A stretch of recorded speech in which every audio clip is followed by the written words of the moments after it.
आपण पाहत आहात दैनंदिन जीवनातील ताज्या घडामोडी न्यूज जंक्शन सोबत।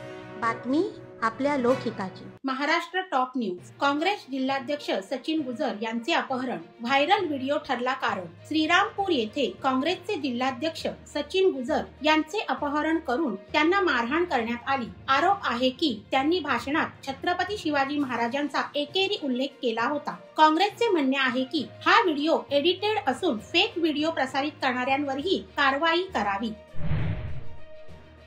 दिल्ली बॉम्बस्फोट प्रकरणाचा धाक दाखवून 71 वर्षीय वृद्धाकडून 29 लाखाची मोठी ऑनलाईन फसवणूक। सायबर ठगांनी दिल्ली बॉम्बस्फोटातील आरोपींशी तुमचे आर्थिक संबंध आहेत असा खोटा दावा करून वृद्धाला अटक करण्याची धमकी दिली आणि त्यांच्याकडून तब्बल 29 लाख रुपये उकळले। सायबर पोलिसांनी गुन्हा नोंदवून तपास सुरू केला आहे।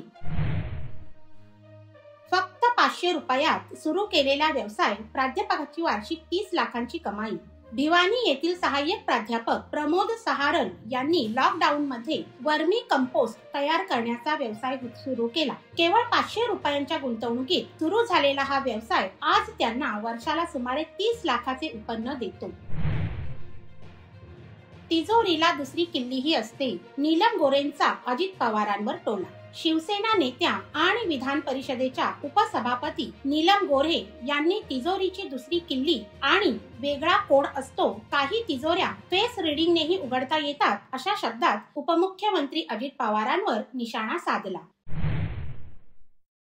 नागपूर माजी नगरसेवक हरीश ग्वालबंशी अटकेत, अपहरण आणि मारहाणीचा गंभीर आरोप। कळमेश्वर नगर परिषद निवडणुकीच्या पार्श्वभूमीवर घडलेल्या मारहाणीच्या प्रकरणात काँग्रेसचे माजी नगरसेवक हरीश ग्वालबंशी यांना अटक करण्यात आली आहे। आरोप आहे की भाजपला पाठिंबा दिल्याच्या रागातून त्यांनी एका युवकाचे अपहरण करून त्याला बेदम मारहाण केली। अशाच राज्य आणि देशातील ताज्या घडामोडी पाहण्यासाठी आपल्या न्यूज जंक्शन चॅनलला लाईक, सबस्क्राईब करून बेल आयकॉनला क्लिक करा।